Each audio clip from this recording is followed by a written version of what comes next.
Hi students, how are you doing? I am Nadim Siddiqui. Today I will discuss you a very vital topic that is called noun. As you know, noun it is the integral part of English grammar and lots of questions are asked from this topic.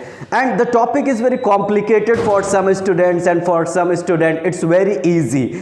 And it is very easy for those type of students who have just understood it very well. Don't worry, I will today explain you the concept of noun. You must have read about it from high school, from intermediate, from your childhood, because it is the beginning of grammar. So don't waste time, let's come to the point.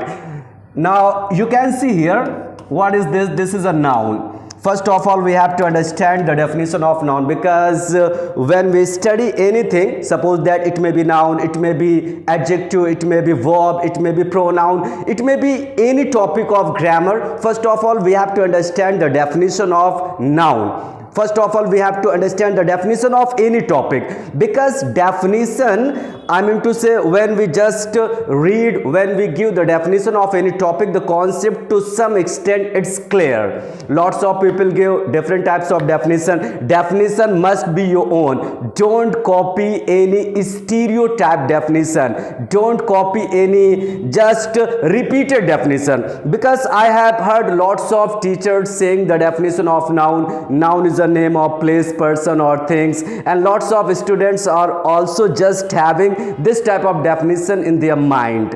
Today I will give you a very different definition. First of all, we have to understand what is a noun. Noun, do you know, we are surrounded with noun, we live with noun, we play with noun, we use noun, wherever we go we find noun. Understand? Suppose that I am teaching you here, just I am using noun. This marker is a noun, this board is a noun, my voice is a noun, everything is noun. So you can just easily understand our whole planet is surrounded with noun. So I will give you a very common definition of noun, a very simple definition of noun, and the definition will be in one line. What we see and feel is called a noun. That's very easy and very easy to understand. What we see and feel is called a noun. Let me write for you. Now you can just understand what we see, right? What we see and feel. What we see and feel is called a noun. That's very easy. Is called a noun.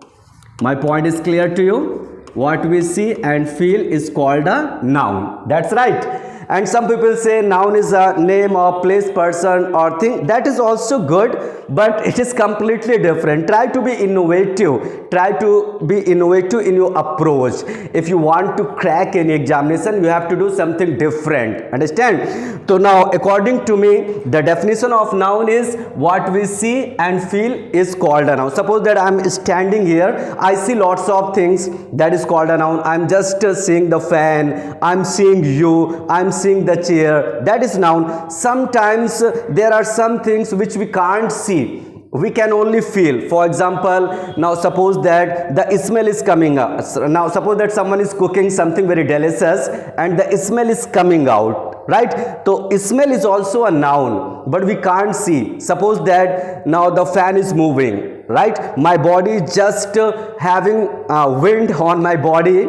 So wind is also a noun. Pain, I have headache. Suppose that I have severe headache, but I can't see headache, but I feel. That is called a noun. On this basis, we can divide noun into two parts, what we see and what we feel. Let me write. On this basis, I can divide noun into two parts. Listen, what we see and feel. Here is see. You can see I, and here you can see feel.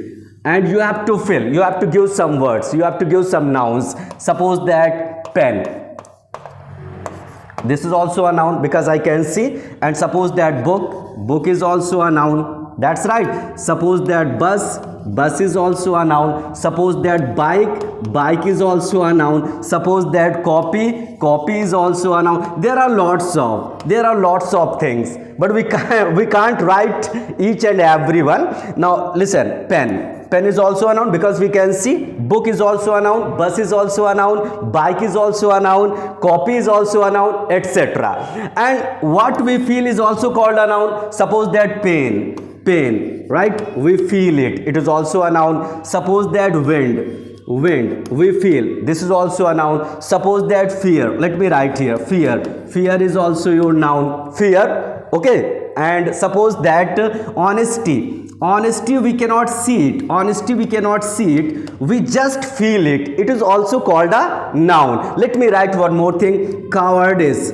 Cowardice, what does it mean? Cowardice. Suppose that I'm talking about a coward.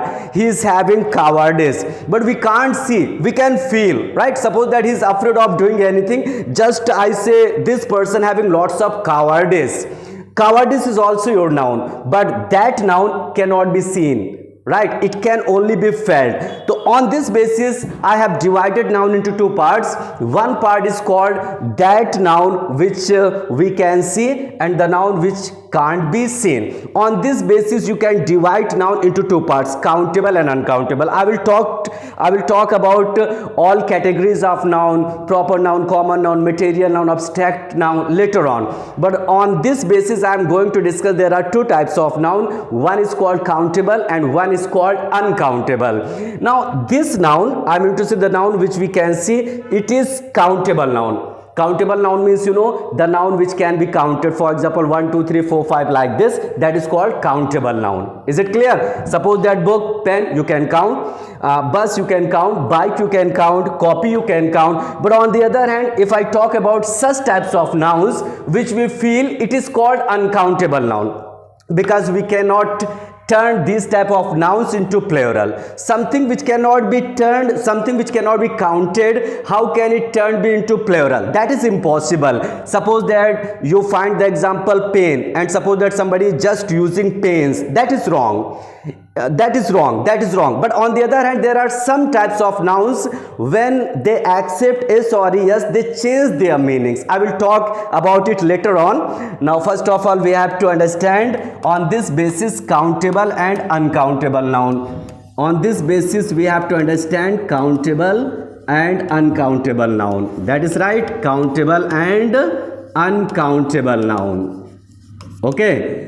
And don't worry about types, okay, because lots of students ask me when I teach offline classes, they ask me, sir, my teacher has taught me proper noun, common noun, material noun. Okay, I always advise my student, first of all, you have to understand about countable and uncountable, because lots of questions are asked from countable and uncountable noun. You have to remember something. Countable noun means the noun which can be counted and which can be turned into plural. That is called countable noun. For example, book, and I can turn it into plural, books.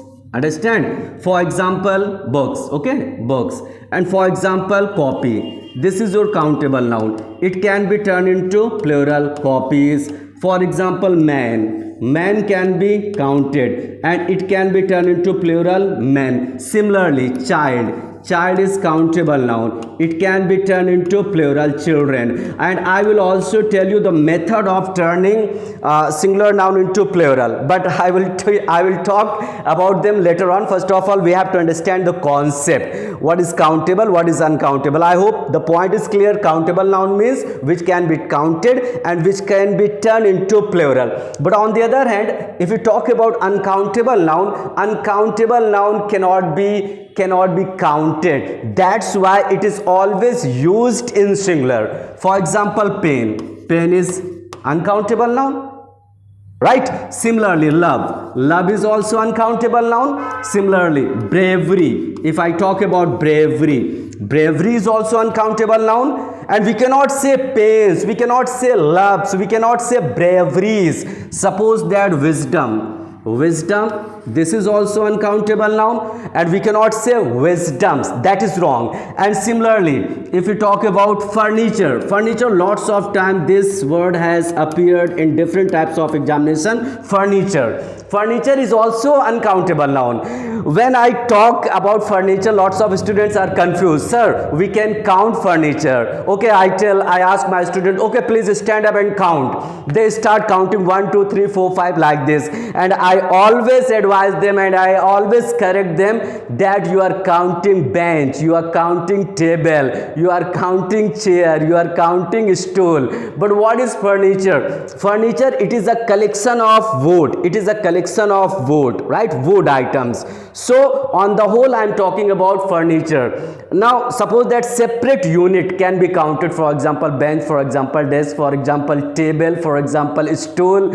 But on the other hand, if you talk about furniture, always remember dear, furniture is uncountable noun and you cannot say furnitures, you cannot say. Similarly, okay, and same way, and if I talk about now let me write one more thing: pain, love, bravery, wisdom, furniture, and similarly honesty. Honesty is also your uncountable noun. We cannot say honesties.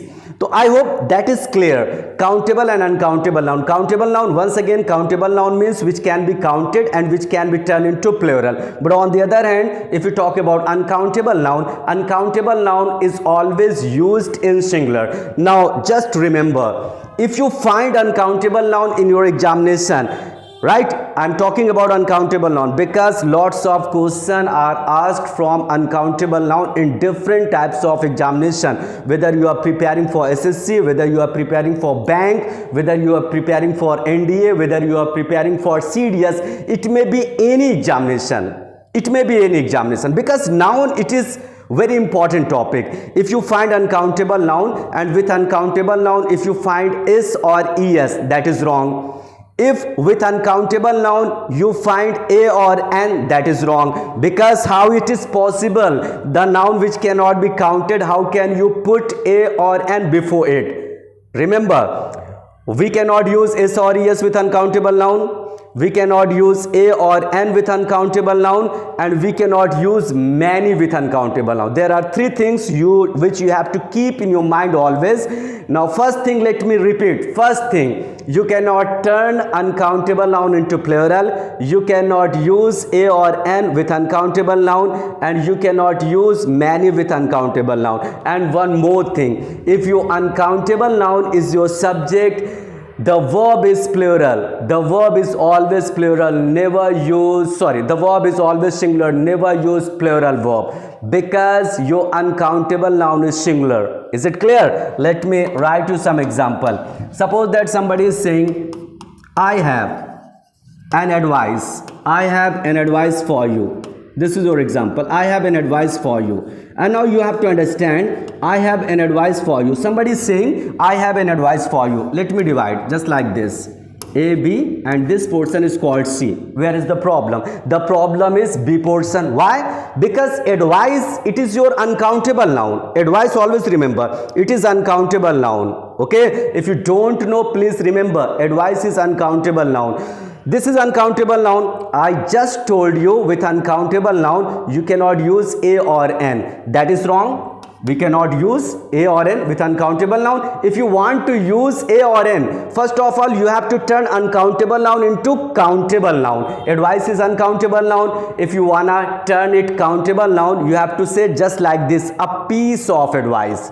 How? A piece of advice. Suppose that if you want to use a or n with uncountable noun, suppose that somebody is saying, okay, now you have to use a or n. Just forget about the spotting there. You have to use a or n. Then you have to use a piece. A piece is very popular. Suppose that furniture is uncountable noun. We cannot say a furniture. If you want to use a or n with uncountable noun, you have to turn uncountable noun into countable noun. For it, you have to use a piece of furniture, my dear. This example is wrong. Either you may correct it just like this, a piece of furniture, you can also say a piece of advice, or you can say, my dear, advice, it is also right. Okay, it is also right, or you can say some advice. Some can be used with countable or uncountable noun. It doesn't matter whether your noun is countable or uncountable. Some is always used. Suppose that somebody is saying some boys, some girls, some fans. Understand? And on the other hand, with uncountable noun we cannot use s or es. Some blood, some sugar, some information, some furniture, some bravery. Some is common. word. It can be used with countable or uncountable noun. But always remember, when some is used with countable noun, the noun is plural. Just I told you some boys, some girls, some chairs. Understand? But on the other hand, when some is used with uncountable noun, it is always singular. So the problem is here with the B section, that is wrong. And you may correct either a piece of advice, it is also right, or you can say simply advice, it is also right, or you can say some advice. Let me add one more thing. There are one more spelling of advice, ADVICE, because lots of students are sometimes confused which advice. Now this advice, ADVICE, this is your noun. But on the other hand, if I talk about ADVIAC, this is called your verb. This is called your verb. I mean to say action, advice, and the second form of it, advised. Because when we find verb, we can turn it into second form and third form. Now this is the first form and we can turn it just like this, advised. This is the second and third form. I hope the point is clear. And one more thing I told you, when you find uncountable noun as a subject, the verb is always singular, my dear. Now suppose that lots of advice have been sent to them. Now this is your example. Lots of advice have been sent to them. This is your example. Now you have to decide the example is right or wrong. The example is wrong, dear. Why? This is A part, this is B part, this is C part, and here is no error. Right? Now you have to decide which portion is wrong here. B portion is wrong, because lots of advice. Just forget about lots of. Main word. This is your advice, and advice is uncountable noun. When you find uncountable noun as a subject, your verb is always singular. Is it right? So you have to use has, not had. I hope the concept a little bit clear. Any other day I will talk about all these things in detail. Thanks a lot.